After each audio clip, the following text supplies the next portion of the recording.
সবাই নবী রহমাতুল্লিল আলামিনের উম্মত না, যিনি না খেয়ে নিজে মানুষকে খাওয়াইছেন, যিনি নিজের চোখে পানি ঝরাইয়েছেন, উম্মতের মুখে হাসি ফুটাইয়েছেন, যিনি নিজের পেটে পাথর বেঁধে জান্নাতের খাবারকে মান্না সালোয়াকে গ্রহণ করেন নাই, শুধুমাত্র নবীর উম্মতরা যেন জান্নাতে গিয়ে মান্না সালোয়ার চাইতো দামি খাবার খাইতে পারে। যিনি চাইলে রব প্রতিটা ওয়াক্তে জান্নাত থেকে খাবার পাঠাতেন, সেই নবীকে রব্বুল আলামিন বলে, হাবিব আপনি চাইলে বাদশাহী জীবন নিতে পারেন, না হয় ফকিরি জীবন নিতে পারেন। নবী বললেন, আল্লাহ আমি ফকিরি জিন্দেগিকে আপন করতে চাই, আমি গরিবী জিন্দেগিকে আপন করতে চাই। জগৎ জিজ্ঞেস করে, ইয়া রাসূলুল্লাহ আপনি গরিবী জিন্দেগি নিলেন কেন? নবী বলে, আমার উম্মতের মধ্যে যারা গরিব হবে, ক্ষুধার্ত হবে, অভাবী হবে, তারা যখন আমার জীবনের দিকে তাকাবে, তারা আর মন ভাঙবে না, মন ছোট করবে না, ক্ষুধার অভাবে টাকার অভাবে ঈমান বিক্রি করবে না, তারা মনে সাহস পাবে আমার নবী মুস্তাফা ক্ষুধার্ত ছিলেন, জীবন কাটিয়েছেন, আমি সেই নবীর উম্মত হয়ে ধৈর্যের সাথে ক্ষুধার্ত জীবন কাটাবো, তারপরও ঈমান বিক্রি করব না। যে নবীর কদম ছিল জমিনে, আমি সবার মনোযোগ চাচ্ছি, যে নবীর কদম ছিল জমিনে, হাত বাড়াই দিলে হাত চলে যেত জান্নাতের বাগানে। সেই নবী, যে নবী মানুষের মুখে হাসি ফুটানোকে পছন্দ করেছেন, যে নবীর হাদিসে পাক আল মুসলিমু মান সালিমাল মুসলিমুনা মিন লিসানিহি ওয়া ইয়াদিহি। আমি অনুরোধ করে বলবো, ঝগড়া বিভেদ যা যা হওয়ার হয়েছে হয়ে গেছে, আজকে থেকে নতুন জীবন শুরু করেন, ভাই বোনের মধ্যে, ভাই ভাইয়ের মধ্যে, স্বামী স্ত্রীর মধ্যে। কারণ আমাদের হায়াত অর্ধেক, বলেন না আমাদের হায়াত অর্ধেক, বাকি অর্ধেকটা অন্তত শান্তিতে নিঃশ্বাস নিয়ে বাঁচার চেষ্টা করেন।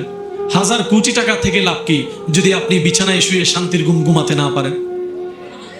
হাজারটা এসি থেকে লাভ কি যদি আপনি স্বস্তিতে নিঃশ্বাস নিয়ে ঘুমাতে না পারেন?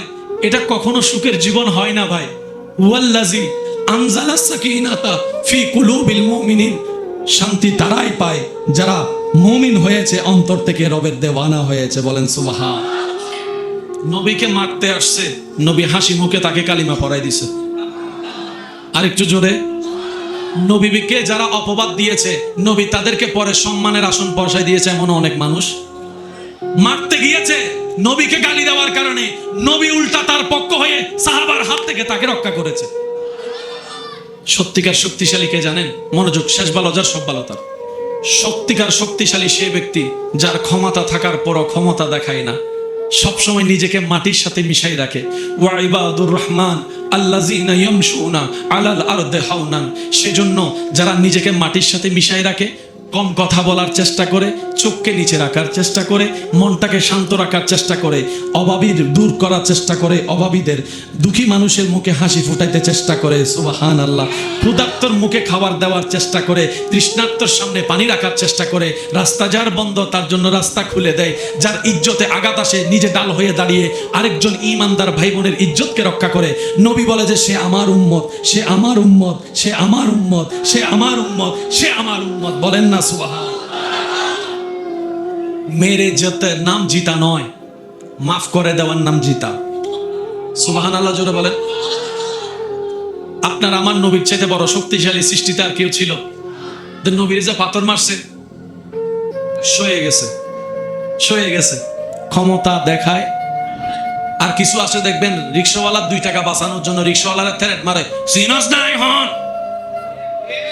নাই, মনে আপনাদের এখানে নাই? একটু জোরে বলেন না, আছে না নাই? 2 টাকা বাঁচানোর জন্য রিক্সাওয়ালারা থ্রেট মারে, সিনো আমি কে? রিক্সাওয়ালা বলে যে 2 টাকা বাঁচানোর জন্য যে নিজের নাম বিক্রি করে, হে যে কে? হে ও বুঝালাইছি। আমি কি বুঝাতে পারছি কথা? এবার প্রথম কথায় আমি চলে যাই। একটা বিষয় নিয়ে কোনো দ্বিমত বলেন না ভাইয়া, সেটার নাম, সেটা সম্পর্কে আল্লাহ পাক কোরআনে বলছেন, কুল্লু নাফসিন যায়কাতুল মউত। সবারই জানা, একটু আয়াতটা বলেন তো, কুল্লু নাফসিন যায়কাতুল মউত। আমার যুবক ভাই যারা আছেন, স্কুল কলেজের ভাইয়েরা, আপনারা একটু খেয়াল করবেন। এই যে আমাদের চোখে মরা, রবের চোখে মরা এক নয়। আমাদের চোখে জিন্দা, রবের রহমতের চোখে জিন্দা এক নয়। একটা মানুষ বেহুশ হয়ে গেছে, সবাই আগে প্রথমে কি চেক করে? বলেন না? আর যাই এত কিছু বুঝে না, ডাইরেক্ট বুকুরুত দিয়ে হানাকা লাগাই দেয়। কিছুক্ষণ পরে বলে যে টেনশন না করি, জিন্দা আছে। তো তুই কেমনে বুঝলি? কয় ডুব ডুব ডুব ডুব চলে। তো এটা হচ্ছে সাসা চিকিৎসা, ঠিক আছে? এবার আমি আপনাদেরকে প্রশ্ন করবো, আপনারা উত্তর দিবেন মরা না জিন্দা। আপনারা বলবেন পালস বন্ধ, বলেন না? হার্টবিট বন্ধ, রক্ত সঞ্চালন বন্ধ, চোখের পাতা লড়া বন্ধ, চোখের মনি লড়া বন্ধ।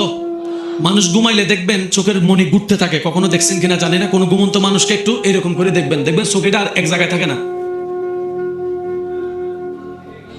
সুবহানাল্লাহ বলেন না রে ভাই? আজকে কেউ ঘুমাই থাকলে যাই এরকম করে তুইলা চেক করবেন, দেখবেন চোখটা ঘুরে আর ঘুরে ঘুরে আর ঘুরে। সেজন্য ডাক্তারের কাছে ডেড বডি নিয়ে গেলে ডাক্তারে টস মাইরা চোখ চেক করে। শুনছেন না, দেখছেন না এগুলা? মনি লড়া বন্ধ, বলেন না ভাইয়া? হার্টের বিট বন্ধ, কলিজা বের হয়ে গেছে, রক্ত বের হয়ে গেছে। জোরে বলেন, কিডনি বের হয়ে গেছে, কলিজা বের হয়ে গিয়েছে। ডাক্তারে বলে, সবাই বলে, ডাক্তারে বলে, আলেমে বলে, উকিলে বলে, ড্রাইভার বলে, বিজ্ঞানী বলে, কম্পিউটার বলে। আল্লাহ বলছেন ওয়ালা তাকুলু লিমান ইউকতালু ফি সাবিলিল্লাহি আমওয়াত বাল আহইয়া বাল আহইয়া বাল আহইয়া বাল আহইয়া। সুবহানাল্লাহ বলেন না? জগৎ বলে মরা, আমির হামজা রাদিয়াল্লাহু তাআলা। রব বলে যে জিন্দা, জিন্দা, জিন্দা। সুবহানাল্লাহ বলে না? আল্লাহ আমরা দেখেছি আমির হামজার পালস নাই, রব বলে যে জিন্দা। মন মতো হয় নাই। সুবহানাল্লাহ, আরে জোরে। আল্লাহ আমরা দেখেছি আমির হামজা রাদিয়াল্লাহু তাআলা কলিজা বের করে একজনের দাঁত দিয়ে চিবাই চিবাই খেয়েছে। কলিজার সাথে শরীরের কোনো সম্পর্ক নাই। কম্পিউটার দিয়ে আমরা চেক করছি, ইসিসি ফিসিসি সব করাইছি, সবাই বলছে মরা। রব বলে যে বাল আহইয়া, জিন্দা, জিন্দা, জিন্দা। আল্লাহ আমরা সচক্ষে দেখেছি শরীরে এক ফোঁটা রক্ত নাই, সব বাইরে হয়ে গেছে, মরা। রব বলে যে জিন্দা, জিন্দা, জিন্দা। আরেকটু জোরে বলেন না? আরেকজনের ব্যাপারে ফালস ঠিকই চলে, জিন্দা। হার্টবিট চলে, জিন্দা। সবকিছু আছে, জিন্দা। সবাই বলে জিন্দা। আল্লাহ পাক বলে লা তাসমাউন্নাল মৌতা, তারা মরা, তারা মরা।